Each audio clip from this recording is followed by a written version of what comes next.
모두에게 넘치기를 축복합니다. 오늘은 두려워 말고 믿기만 하라는 제목으로 말씀의 은혜를 나누겠습니다. 따라합시다. 두려워 말고 믿기만 하라. 유대인의 회당을 책임지고 있던 야이로라는 사람이 있음을 우리는 성경을 통해 잘 알고 있습니다. 당시 유대 나라에는 예루살렘에 성전이 있었고 각 마을마다 회당이 있었습니다. 예배를 드리는, 안식일마다 모여서 예배를 드렸는데 그 회당에는 책임을 진 사람들이 있었습니다. 대표적인 사람이 세 사람인데 그 중에도 회당을 전체를 책임진 사람이 회당장 그랬습니다.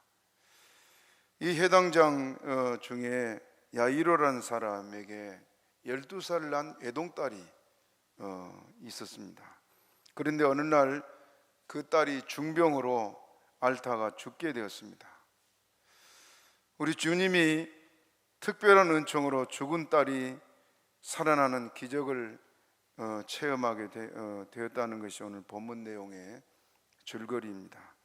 이제가 피어나기 시작한 12살 소녀가 죽었다는 사실도 충격적인 얘기지만은 사람들이 다 포기하고 또 통곡하고 죽음의 문제를 죽음 앞에서 그들이 슬퍼하고 있는 이 문제를 예수님은 별 문제 되지 않게 해결해 주셨다는 것이 오늘 본문의 내용입니다. 우리 주님은 죽음을 이기셨고 죽음의 문제를 해결해 준 것이 우리 주님이십니다. 그러므로 성도가 세상을 살아가는데 두려움이 없는 이유가 여기에 있습니다. 세상 사람들이 제일 두려운 게 뭡니까? 죽음이요. 죽을까 봐서 벌벌 떨지 않습니까? 그러나 참 믿음이 있는 사람에게는 죽음이 두렵지 않습니다. 왜냐? 우리 주님이 살아계시고 우리가 죽어도 다시 살릴 것이 주님이시기 때문에 그렇습니다. 그러므로 오늘 회당장 야이로의 외동딸, 그는 죽어서 모든 사람은 절망하고 포기하고 슬퍼했지만은 주님은 이 소녀를 주의 능력으로 살려낸 것을 우리가 보게 됩니다. 본문의 내용을 중심으로 우리가 세 가지로 나눠서 생각해 보겠는데, 첫째는 야이로의 딸의 죽음에 관한 것입니다. 신학자 바클레이는 이 소녀의 죽음이야말로 생명이 넘치는 아침이 되어야 할 때 밤이 되고 말았다, 그렇게 말하고 있습니다. 다시 말하면 한창 피어나야 할 나이에 시들어 버리고 말았다는 뜻입니다. 우린 여기서 죽음이나 슬픔이나 실패라고 하는 것들은 나 자신의 의사와 아무런 상관도 없이, 그리고 그것들은 갑자기 찾아온다는 사실을 우리가 기억해야 될 줄 압니다. 우리가 바라고 원하는 모든 좋은 일들이 우리가 원하는 대로 되지 않고 오히려 이렇게 슬프고 또 실패하고 절망과 죽음이 우리 앞에 닥쳐온 것도 우리의 의사와 관계가 없는 것을 우리는 잘 알고 있습니다. 인생에 있어서 가장 두렵고 가장 슬프고 가장 심각한 절망이 죽음입니다. 저는 어쩔지 모르겠습니다만은 죽음이 온다면은 우리는 환영하고 이제 주님 나라 가는구나 하고 기뻐해야 될 것이 성도 아니에요? 우리 교단의 청년 세대를 이끌었던 그 목사님 한 분이 있어요. 김동호 목사님인가. 이분이 암이 걸려가지고 그 수술을 했는데 교회 강단에 서가지고는 엉엉 울더랍니다. 그 우는 이유가 죽는다고 생각하니까 무서워서 그런다는 거예요. 저는 그것이 이해가 잘 안 돼요.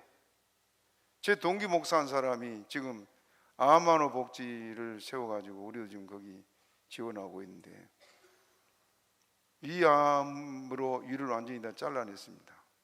지난번 CTS인가 방송에 나와서 한 얘기를 들어보니까 죽는다고 생각하니까 아주 무서워서 못 견디겠더라.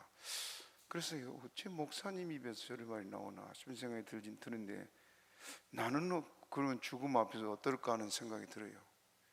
저는 죽음을 오히려 고대하고 있어 더 좋을 것 같은데 모르겠습니다. 아무튼 인생에 있어서 가장 두렵고 또 가장 슬프고 가장 심각하고 절망적인 문제를 사람들은 죽음이라고 말합니다. 그리고 오래 살았건 짧게 살았건 간에 죽음은 그 자체로서 슬픈 사건입니다. 그리고 두려운 사건이라 아니할 수가 없습니다. 더욱이 90년이나 100년을 살았다면 몰라도 12살 소녀가 죽었다는 것은 그 슬픔의 정도를 우리가 짐작할 수가 있습니다. 거기에다가 이 소녀는 무남동녀였다 그랬어요. 외동딸이었습니다. 그러니까 일반적으로 말하면 죽어서는 안 될 소녀였고 죽기엔 너무나 아까운 소녀였지만은, 그러나 그런 이유들과 죽음과는 아무런 상관이 없다는 것입니다. 아까우니까 봐주고, 어리니까 봐주고, 돈이 많으니까 봐주고, 잘 아니까 봐주는 그런 인정이나 정설이 전혀 통하지 않는 세계가 죽음의 세계입니다. 오늘이라도 죽음이 우리를 찾아오면 떠나가야 되는 것이 인생입니다. 나이에 불분하고 또 지위 고하를 막론하고 우리 하나님 만약에 우리를 찾으신다면 우리는 떠나가야 돼요. 지혜로운 사람은 어떤 사람이냐? 주님 앞에 서기를 항상 준비하고 사는 사람일 것입니다. 이렇게 준비된 사람들은 죽음이 오면 오히려 환영하고 가겠지만은, 준비되지 못했으니까 목사라도 두려워하고 성도라도 무서워 떠는 것입니다. 아무튼 죽음이 우리를 찾아온다면 떠나가야 되는 것이 우리들이요. 이 아이도 12살에 이렇게 죽고 말았습니다. 두 번째는 해당장 야이로의 믿음을 오늘 말씀하고 있습니다. 당시 해당장의 지위는 상당한 것이었습니다. 해당에는 대개 10명의 관리 책임자가 있었다 그래요. 그리고 그 중에 3명이 대표격으로 있으면서 예배 절차라든지 또 그 지역에 사는 사람들의 재판 업무 등을 담당했습니다. 그리고 야이로는 그 중에서도 수석 회당장이었기 때문에 지위나 역할에 있어서 상당한 자리에 있는 사람이었습니다. 모든 책임이 그에게 있는, 오늘 교회로 말하면 담임 목사의 역할을 지금 하고 있는 것이 바로 야이로였습니다. 그러나 해당 장내 딸이라고 해서 죽음의 문제는 예외가 아니었다는 것입니다. 우리나라 국립묘지에 가게 되면 한때 천하를 호령했던 사람들의 묘소가 있음을 우리는 잘 알고 있습니다. 천하를 호령할 수 있지만은 자기 자신은 호령할 수가 없었기 때문에 한 나라를 통치할 수 있었지만 자신의 죽음은 통치할 수가 없다는 것입니다. 만일 내가 돈이 많고 권력이 강하고 건강하기 때문에 실패나 질병이나 죽음과는 아무런 상관이 없다고 생각하는 사람이 있다면 그것은 가장 어리석은 사람 아니겠습니까? 회당장 야이로를 통해서 몇 가지 신앙 성장 과정을 우리가 살펴보게 되는데, 첫째는 병든 딸을 위해 예수님을 찾아왔다는 사실입니다. 8장 41절 우리 다시 한번 읽어봅시다. 8장 41절 시작. 이에 회당장이 야이로라 하는 사람이 와서 예수의 발 아래 엎드려 자기의 집에 오시기를 간구하니, 예수님의 발 앞에 엎드려서 자기 집에 오시기를 간구했다고 말하고 있습니다. 세상적인 안목으로 보면 당시 예수님은 아무런 지위도 없는, 오히려 유대 사회에서 예수님을 이단시하고 그를 적대시하고 또 예수님을 잡으려고 혈안이 되어 있는 그런 상황이었습니다. 그러나 야이로는 반대로 유대인이 부러워하는 해당장이었습니다. 이스라엘 사회는 우리가 다 알다시피 신정국가이기 때문에 종교 지도자가 모든 권력을 가지고 있습니다. 그렇기 때문에 이 야이로가 가진 지위는 적지 않게 컸습니다. 너무 예수님과 지금 비교되는, 세상적인 조건으로 볼 때 너무나 비교되는 상황 아니에요? 그러나 야이로는 유대인이 부러워하는 그 해당장이면서도 그가 예수님을 찾아가야 문제가 해결된다는 것을 믿었습니다. 그래서 지위나 체면이나 자존심, 이것들을 다 팽개치고 예수님 앞에 찾아와서 그에게 엎드려 간구했다 그랬습니다. 죽어가는 딸을 살리는 것은 예수님밖에 없다는 사실이요. 여러분, 사람이 병이 들면 병원에 가잖아요. 병원 가면 고친다는 믿음이 있으니까 가지요. 그런데 왜 의원을 찾아가지 않고 예수님 찾아왔겠습니까? 의사가 살릴 수 없는 병이기 때문에 그렇습니다. 세상에 내 아이를 살리는 것은 예수님밖에 없다는 것을 그가 믿었기 때문에 모든 지위, 모든 체면, 모든 권력 다 내려놓고 주님 앞에 와서 엎드려서 간구했다 그랬습니다. 죽어가는 내 딸을 살려주옵소서. 우리가 주의 은혜를 입는 것은요, 주님 앞에 우리가 이렇게 낮아져야 됩니다. 사실 우리 주님은 천지 만물을 지으신 창조주 하나님 아닙니까? 그 주님 앞에 우리를 낮추고 주의 은혜가 없이는 살 수 없습니다 하고 납작 엎드러질 때 주님 우리를 도와주십니다. 야이로는 이렇게 예수님만이 내 아이를 살린다는 믿음이 있었기 때문에 다른 곳을 찾지 않았습니다. 이스라엘 사회에 무당이 있었어요, 없었어요? 이스라엘 사회에 무당이 있었지요. 사울왕도 무당 찾지가 않았습니까? 이스라엘 사회도 몰래 생기는 귀신들도 있었고, 그 우상들도 있었고, 이스라엘 사회의 의원들도 많았지만은 야이로의 마음에는 예수님만이 이 아이를 살린다, 그 믿음이 있었단 말이에요. 여러분, 병들어서 지금 고통하고 죽어간다, 병원에 가야지 좋은 병원이 어딜까? 그 고민하지요. 그러나 정작 주님 앞에 나와서 엎드려 기도해야지, 그 생각을 별로 안 합니다. 목사님, 제가 이런데 기도해 주세요 부탁을 해요. 그러나 마음에는 누구를 믿어요? 의사를 믿어. 의사를, 병원을 믿어. 이게 지금 우리 그리스도인들에게 큰 문제입니다. 예수를 믿으면은 온전히 믿읍시다. 그렇게 믿으시면 아멘 하시 바랍니다.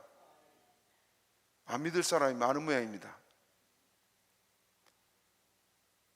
우리 하나님이 천지를 지으시고 죽은 자를 살리니가 주님 아니세요? 이사야 53장에 보면은 주님께서 채찍에 맞음으로 우리가 나음을 입었다 그랬어요. 병들어 고통하는 우리를 위해서 예수님이 살이 찢어지고 피가 나고 온 몸이 만신창이가 되도록 맞았습니다. 하도 많이 맞아가지고 십자가를 지고 제대로 가지 못하고 결국 구레네 사람 시몬이 십자가를 대신 지고 갈 정도로 그렇게 맞았어요. 그런데 그걸 뭐라고 말씀하시느냐? 주님이 그것은 우리의 병을 짊어지셨기 때문이다, 그렇게 말합니다. 예수님이 짊어진 것이 세 가지요. 자, 첫째는 우리 죄를 짊어지고 우리 영혼을 살렸습니다. 믿습니까? 두 번째는 예수님이 채찍에 맞음으로 우리의 병을 짊어지셨다. 예수님이 나실 때부터 구유에 누셨고 머리둘 꼴 하나 없이 가난을, 세상에 예수님같이 가난하게 처절하게 살았던 분이 없어요. 왜 그리 사셨는가? 우리 가난을 짊어지시기 때문에 그렇습니다. 그러면 우리는 그 반대지요. 예수님이 죄짐을 지고 죽었으니까 우리는 살아났고, 믿습니까? 예수님이 채찍에 맞아서 몸이 찢어지고 상하니까 우리는 어떻게 했다고요? 나음을 입었다. 분명히 성경에만 나음을 입었다.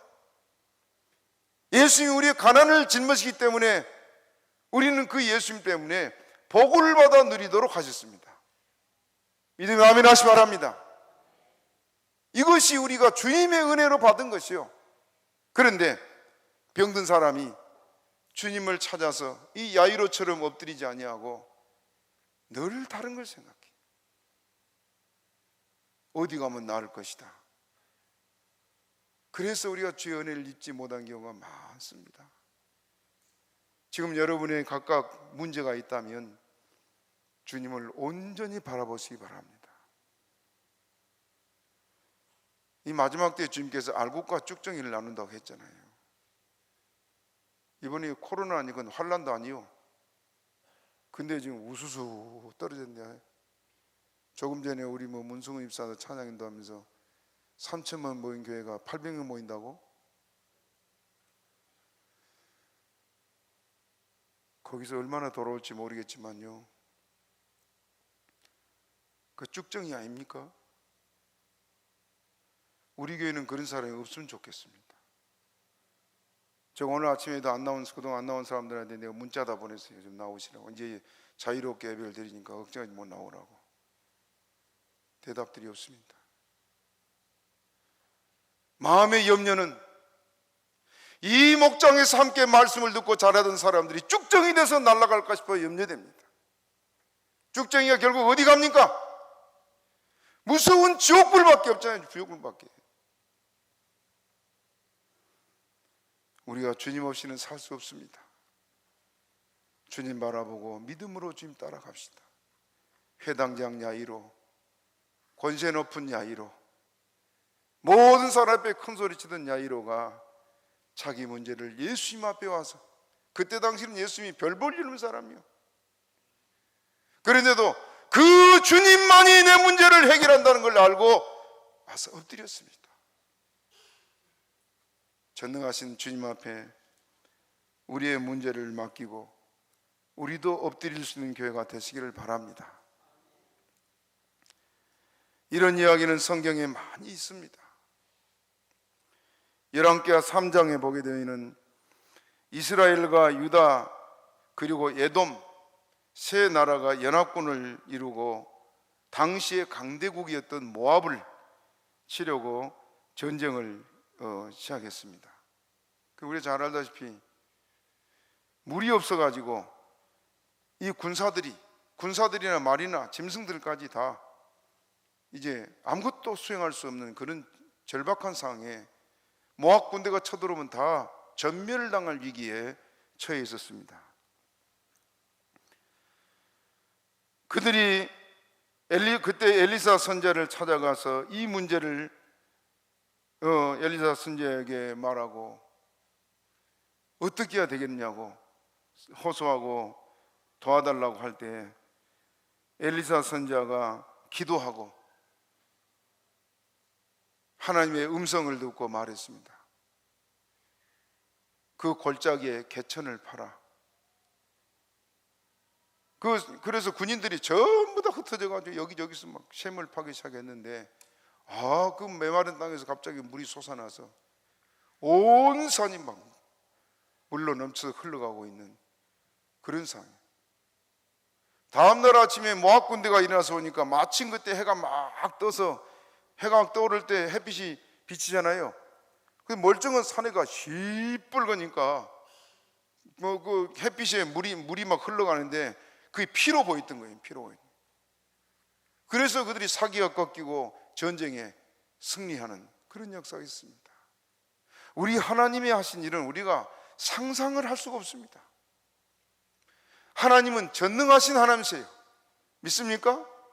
못할 일이 없다는 걸 우리가 지식적으로는 알아요. 그러나 믿지를 않습니다. 그러나 야이로는 그 주님을 믿었습니다. 그래서 그 주님 앞에 와서 엎드렸습니다. 저와 여러분이 이렇게 주님을 믿고 온전히 주를 의지하고 기도할 수 있는 성도가 되시기를 바랍니다. 우리 앞길에 아무리 어려운 일이 있어도 우리는 걱정할 일이 없습니다. 다만 기도 안 하면 걱정뿐이에요. 우리 태산을 넘어 험곡에 가다 불러봅시다.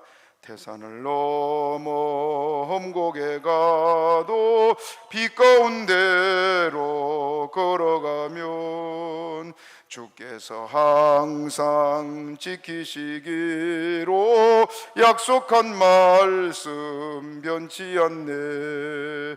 하늘의 영광 하늘의 영광 나의 맘속에 고도넘 할렐루야를 힘차게 불러 영원히 주를 찬양하리. 아멘. 본문에서의 해당장 야이로의 한 행동에서 우리가 생각해 볼 수 있는 것이 예수님 앞에 와서 엎드려 간구했다는 이 말씀에서 첫째는 예수님께 찾아왔다는 열심을 우리가 찾을 수 있습니다. 주의 은혜를 입으려면 주를 향한 열심이 있어야 됩니다. 주시면 좋고 안 주시면 말고, 그리고는 아무것도 받을 수 없습니다. 주님이 주실 능력이 없어서가 아니고 우리가 받을 준비가 되지 않아서 그렇습니다. 꼭 이루어지기를 바라는 간절함이 있을 때는 하나님 역사하십니다. 믿습니까? 솔로몬이 기도 가운데 하나님을 알지 못한 이방인이라도 이전에 와서 기도하면 하나님 계신 곳 하늘에서 응답하옵소서 기도했어요. 하나님이 응답하겠다 그랬죠. 전에 여러분 얘기했습니다만 우리 지금 저 강원도로 이사간 장령이 지금 거기서는 권사됐다 그러던데요. 예수 안 믿을 때 딸이 골수암 돼가지고 뭐 고칠 수 없고 발을 잘라야 된다는 그런 상황에 의사들은 잘라야 돼요. 검사해보고 이건 자르지 않고 길이 없다. 그런데 이 예수 안 믿는 사람이 이거 다급한 상황 아니에요. 그런데 가만 보니까 옆방이나 또 자기 방에 목사님들이 와서 환자들 위해 기도해주고 가더래요. 그래서 그 목사님들 기도 받으려고 목사님이 왔다 하면 어느 방이든지 쫓아가가지고 우리 딸 기도해달라고. 그게 한 분의 목사님이 아니고 병원에 목사님들이 많이 가잖아요. 그 예수 믿는 사람들 환자가 많으니까 막 강제로 막 끌다시피 해서 목사님 기도해달라고. 그 딸이 골수암이 나와버렸습니다. 할렐루야. 하나님은 간절하게 주님 찾는 자에게 역사하세요. 우리가 그런 간절함이 없단 말이에요. 왜? 믿지 않아서 그렇습니다. 입술로는 믿는다고 하는데 마음에는 믿지 않아요. 병원에 가면 고쳐주겠지, 어느 유명한 의사 찾아가면 되겠지, 그 생각을 앞세우지 않습니까? 그러나 야이로는 안 그랬어요. 야이로. 그때 당시 이스라엘 사이도 유명한 의사들이 있었지요. 내 딸을 살리는 이유는 저 나사렛 예수밖에 없다. 그 믿음이 있었기 때문에 예수님을 찾아왔고 그 주님 앞에 엎드렸습니다. 그는 주님 앞에 겸손히 엎드렸고 또 주님 앞에 간구했다 그랬어요. 그의 기도는 믿음의 기도였습니다. 여러분들, 우리들에게도 한 문제가 있지요. 이제는 이 문제들을요 주님 앞에 이렇게 내놓읍시다. 어떨 때는 제가 생각할 때 우리 주님이 얼마나 답답하실까 싶어요. 그 문제 내게 내놔라, 내가 책임져 줄게. 손을 내밀어도 우리가 붙들고 못 내놔. 그렇지 않습니까? 예를 들어 봅시다. 지금 여러 가지 어려움이 있어요. 교회 와서 하나님 도와주세요, 이 문제 해결했어요, 그 기도했어요. 도와달라고 하면 그래 도와줄게, 그 문제 내게 내놔. 그런데 돌아갈 때 싸고 갑니까? 내려놓고 갑니까? 싸고 가요. 나가면서 또 걱정하고. 그게 우리들입니다. 이유가 뭡니까? 믿지 않아서 그렇습니다. 믿는 것 같은데 실상 믿지 않은 것이 오늘 현대 그리스도인들의 모습에서 많이 찾을 수가 있습니다. 그러나 반대로 야이로는 믿었단 말이에요. 믿었어요. 자기 모든 지, 모든 권세, 모든 체면 다 내려놓고 길가에 예수님 앞에 넙적 엎드려서 살려주십시오. 하나님이 이런 겸손과 이런 믿음을 찾습니다. 내가 살 길은 주님밖에 없습니다. 나의 갈 길 다가도록 불러봅시다. 나의 갈 길 다가도록 예수 인도하시니 내 주 안에 있는 긍휼 어찌 의심하리요. 믿음으로 사는 자는 하늘 위로 받겠네. 무슨 일을 만나든지 만사형통하리. 무슨 일을 만나든지 만사형통하리. 아멘. 오늘 우리는 이 본문에서 세 가지 단계를 살펴볼 수 있는, 첫째는 문제를 가지고 주님께 나와야 된다는 사실입니다. 두 번째로는 엎드리는 겸손이 있어야 됩니다. 자기 문제를 가지고 주님 앞에 나왔으면서도 목이 뻣뻣한 사람도 있고, 허리가 뻣뻣한 사람도 있고, 무릎이 뻣뻣한 사람도 있습니다. 나는 안 그런다 싶은데 지나가면 우리들이 주님 앞에 뻣뻣한 우리의 모습들을 볼 수 있습니다. 완전히 납작 엎드리고 주님이라야 삽니다는 겸손과 또 믿음이 있어서 주께 기도할 수 있는 저와 여러분 되기를 바랍니다. 우리 주님은 얼마든지 도와줄 수 있습니다. 결론을 알지만은 죽은 아이가 살아나지 않았습니까? 누가 그에 살아날 줄 알았어요? 우리 주님께는 불가능이 없음을 우리가 압니다. 지식으로만 아는 믿음이 아니라 이제는 마음으로 믿고 주 앞에 엎드리시기를 바랍니다. 이런 사람들은 믿음이 자기 자신을 주님 앞에 내려지 못한 사람들은 자존심만 강할 뿐입니다. 아직도 자기 속에 자아가 살아있는 사람, 이런 사람들은 주님과 자기를 대등한 위치에 놓고 있기 때문에 체면을 내려놓지 못하고 자존심을 상하는 것을 견디지 못하는 그런 사람이 있습니다. 예수님 앞에서는요, 어린아이가 되어야 됩니다. 절대로 주님 앞에서 모든 것을 내려놓고 모든 것을 주님 앞에 공개하고 주의 도움을 구할 수 있는 믿음 되시기를 바랍니다. 히브리서 12장 2절에 보게 되면 믿음의 주요 또 온전케 하시는 이인 예수를 바라보자. 저는 그 앞에 있는 즐거움을 위하여 십자가를 참으사 부끄러움을 개의치 아니하시더니, 따라합시다. 십자가를 참으사 부끄러움을 개의치 아니하시더니 하나님 보좌 우편에 앉으셨느니라. 예수님이 십자가를 참으사 부끄러움을 개의치 않아요. 예수님은 바닥까지 낮아지셨잖아요. 우리 때문에. 그 결과는 하나님 보좌 우편에 앉으셨다 그랬습니다. 이제 우리 자신을 이 야이로처럼 주님 앞에 낮춥시다. 그 도움을 구하는 저와 여러분 되기를 바랍니다. 또 야일의 믿음에 대해서 예수님과 함께 가고 있는 동안에 문제가 더 큰 절망으로 발전하고 있습니다. 해당장 야이로의 행위와 믿음을 보시고 불쌍히 여기신 주님께서 그의 간청을 들으시고 그의 딸을 고치시기 위해서 길을 가는 도중에 사람들이 쫓아와서 비보를 전했습니다. 당신의 딸이 죽었으니 예수 선생님을 더 이상 괴롭힐 필요가 없습니다. 이제 죽었습니다. 끝났습니다. 그런 말을 했습니다. 여기서 더 큰 문제가 제기되고 있습니다. 문제를 해결하기 위해서 예수님과 함께 가고 있는데 왜 딸이 죽어야 되겠습니까? 지금 예수님께 기도했고 예수님이 그 아이를 고쳐준다고 가고 있는데 그동안은 살아있어야 될 거 아니에요. 그런데 죽어버려요. 우리로 적용해 봅시다. 무슨 어려움이 있어서 주님 앞에 기도하고 하나님 도와주시오 했는데 그 문제가 완전히 끝나버렸다. 더 이상 이제 돌이킬 수 없는 상황이 되어버렸다. 여러분, 그런 상황에 어떻게 하겠어요? 하나님, 내 기도 안 들어주셨다. 하나님 정말 살아계신가? 나를 사랑하시는가? 그런 생각 들겠지요?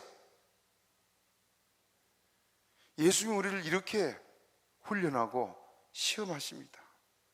아니, 예수님을 찾아와서 기도했고 예수님과 함께 지금 걸어가고 있는데 왜 죽어요? 왜 죽어? 그동안은 좀 살아있어야지. 그렇지 않아요? 우리도 환경에 이런 일들을 더러더러 있습니다. 정말로 내가 이번에는 주님만 야이로처럼 의지하고 기도하고 주를 바라보고 여기 왔는데 왜 일이 해결 안 되고 이렇게 망해버립니까? 그럴 때 있어요. 그러나 여러분, 모든 범사에는 주님의 은혜와 능력이 거기 있습니다. 더 좋은 것을 주시려는 것이 우리 하나님이에요. 믿습니까? 이스라엘 백성들을 홍해 앞에 데려온 걸 우리가 잘 압니다. 홍해 앞에 올 때까지 이스라엘 백성들은요 담대하게 승리자의 계가를 물고 확 환호하고 왔어요.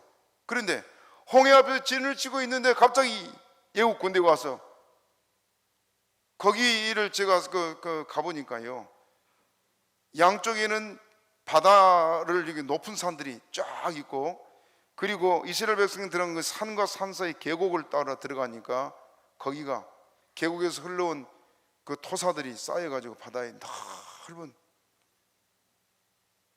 그러니까 계곡만 막아버리면 그들은 갈 데가 없어. 아니, 예수님이 예수교회 예굽에서 건져낸 것도 좋지만은 어떻게 이 홍해 와서 데려 죽이려고 그렇게 하신다. 이스라엘이 원망했잖아요. 그런데 이스라엘 백성들은 죽었다고 절망할 때 하나님은 어떤 일을 하셨습니까? 예? 홍해를 갈랐잖아요. 홍해를 갈라. 그게 갈라질 거란 꿈이나 꾸었겠어요? 홍해가 갈라지는 역사가 없었다면 이스라엘은 완전한 구원을 얻을 수가 없었습니다. 왜? 만약에 편한 다른 길로 갔다면 거기 누가 쫓아와요? 애국 군대가 어디까지든지 쫓아와요. 어디까지든지. 그래서 하나님 그들에게 완전한 구원을 주기 위해서 홍해 앞으로 데려온 거예요. 이스라엘은 이해할 수가 없는 일을 하나님이 하셨어요. 그런데 건너고 나서 홍해 바다에서 애국 군대가 다 죽어버리고 나니까 쫓아갈 군인이 있어요? 없어요? 없어. 이게 하나님의 역사입니다. 믿습니까? 야이로와 함께 예수님이 길을 가는데 아이가 죽어버렸다. 그럴 수 있습니까, 주님? 그런데 하나님은 죽은 아이를 살려주시는 그 권능을 보여주시고 우리에게 죽어도 천국이 있다는 소망을 주신 것이 하나님이세요. 믿습니까? 예수님과 함께한 것은 망하지만 망하지 않습니다. 그러므로 주를 믿고 주를 따라가는 성도라면 이 주님을 바라보고 어떤 어려움과 절망 앞에서도 낙심치 말고 주와 함께 걸어갈 수 있는 저와 여러분 되기를 바랍니다. 마가복음 4장 35절 41절에 보면은 어느 날 예수님이 제자들과 거라사 지방으로 가기 위해서 배를 타고 간 일을 우리 잘 압니다. 갈릴리 바다를 건너가고 있을 때 예수님은 그 배에 있었습니다. 큰 풍랑이 나죠. 제자들이 주무신 예수님을 깨우면서 뭐라 그랬어요? 따라하죠. 주여, 우리가 죽게 됐습니다. 그 말은 절망의 끝에서 한 말이에요. 밤새도록 살아보려고 몸부림치다가 주여, 이제 우리는 끝입니다. 죽습니다. 하는 그 말이요. 예수님과 함께 있는데도 이런 풍랑이 있습니다. 인정하십니까? 분명히 내가 예수밖에 모르고 주님만 섬기고 예수 외에 다른 걸 생각하지 않고 살아왔는데 왜 이런 어려움과 절망이 내게 오느냐? 그럴 때 있습니다. 그래서 결국은 지쳐서 포기하고 주저앉은 상황에 제자들처럼 주여 우리가 이제는 죽게 됐습니다. 이제는 끝입니다. 그런데 예수님이 뭐라 했습니까? 따라합시다. 믿음이 적은 자들아 왜 의심하였느냐? 이로했어요? 책망했어요? 왜 책망했습니까? 그 바다의 풍랑을 다스리는 이가 누구예요? 예수님이요. 우리가 사는 인생의 풍랑을 다스리는 이가 누굽니까? 예수님입니다. 우리가 이제는 더 이상 살 수 없다. 그 지경에 빠져도 낙심하지 말 것은 내가 가는 이 배에 주님이 타고 계신다. 믿습니까? 인생길에 하는 험해도 낙심할 거 없습니다. 예수님이 말씀 한마디에 바다는 잔잔해졌습니다. 언제 그랬냐 싶어요. 사람들이 통곡하고 울고 있는 이 상황에 예수님 말 한마디 아이가 살아났어요. 그 주님은 옛날의 주님이 아니고 지금 우리와 함께하고 계신 주님이라는 사실입니다. 예수님 바라봅시다. 그리고 그 주님을 의지하고 야이로처럼 따를 수 있는 저와 여러분 되기를 바랍니다. 찬양의 물결 281장 우리 한번 불러봐요. 281장 281장 같이 불러옵니다. 안 나오나? 같이 불러봐요. 우리 인생길에 피곤해 지쳐도 가시떨기 비바람이 닥쳐도 결코 장차 닥칠 두려움 없음은 주의 손 잡고 감이라. 비바람 어둠 몰아쳐와도 주의 손 잡으니 희망 변찮네. 저 천국 가까이에 가기까지 주의 손 잡고 가리라. 우리 인생길에 피곤해 지쳐도 가시떨기 비바람이 닥쳐도 결코 닥칠 두려움 없음은 주의 손 잡고 감이라. 예수님 손 잡고 가는 사람은 절망하지 않습니다. 사람들이 와서 아이를 보고 이제 선생 그만 괴롭히십시오. 딸 죽었습니다. 그러나 예수님 하신 말씀 봅시다. 50절 우리 같이 읽어봐요. 50절 시작. 예수께서 들으시고 가라사대 두려워 말고 믿기만 하라. 그리하면 딸이 구원을 얻으리라. 뭐라고요? 다시 따라 두려워 말고 믿기만 하라. 죽었단 말을 당장 들을 때 야이로가 어떻겠어요? 가슴이 그냥 무너지고 끝났구나 하지 않았겠어요? 그런데 예수님은 두려워 말고 믿기만 하라. 여러분, 나는 끝났다고 생각을 해도 우리 주님께서는 끝이 아닙니다. 따라합시다. 인생의 끝은 하나님의 시작이다. 왜 그래요? 내가 더 이상 어떻게 할 수 없을 때는 이제는 주님밖에 도와줄 자가 없어. 그때 주님이 일하세요. 그러지 않고 의사를 찾아가면 될까? 누구를 찾아가면 될까? 그런 생각을 가질 때는 아직 끝이 안 났단 말이에요. 그렇죠? 이제는 끝이다. 그럴 때는 하나님이 그때 일하신다. 다시 따라합시다. 두려워 말고 믿기만 하라. 우리 주님은 전능하신 하나님이십니다. 54절 55절에 보면은 우리 같이 읽어봐요. 54절 55절 같이 읽어봅니다. 시작.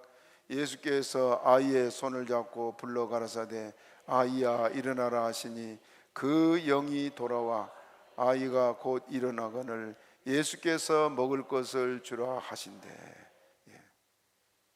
두려워 말고 믿기만 하라 하시던 주님, 절망 중에 있고 사람들은 슬퍼하고 울면서 어떻게 했느냐? 자, 52절 53절 다시 읽어보죠. 52절 시작. 모든 사람이 아이를 위하여 울며 통곡하며 예수께서 이르시되 울지 말라, 죽은 것이 아니라 잔다 하시니 저희가 그 죽은 것을 아는 거로 비웃더라. 왜 비웃었다 그랬어요? 이미 죽었는데 뭐, 그런데 뭐 잔다 그래? 자기들은 확인했단 말입니다. 그래서 비웃었다. 그러나 우리 주님, 아이의 손잡고 아이야 일어나라 하니까 아이가 살아났습니다. 모든 사람이 끝났다고 생각하고 이제는 더 이상 일어설 수 없다고 해도 주님 말씀 한마디면 일어섭니다. 낙심하지 맙시다. 그리고 주님을 온전히 의지합시다. 입술로는 의지하면서 다른 것 바라보지 말고, 우리 하나님은 오늘 우리를 도우시려고 손 내밀고 있습니다. 누가 죽은 소녀의 부정한 시체에 손을 대며 일어나라 외칠 수 있겠습니까? 누가 절망과 시리와 좌절 속에 빠져 있는 내 손을 잡아 일으키면서 일어나라 지금 말할 수 있겠습니까? 지금 이 시간 내 손을 높이 들어서 주님께 맡깁시다. 내 손을 붙잡아 일으켜 주시라고 야이로처럼 간구하며 기도합시다. 일어나라는 말씀을 듣고 두려워 말고 믿음으로 일어나기를 바랍니다. 주님께서 지금 이 시간 나의 가장 심각한 문제를 해결해 주시고 일으켜 주실 것을 믿고 온전히 주만 바라보며 죽은 아이가 살아나는 역사가 저와 여러분에게도 일어나기를 주님의 이름으로 축복합니다. 말씀 생각하고 주여 제문하기도 합니다. 주여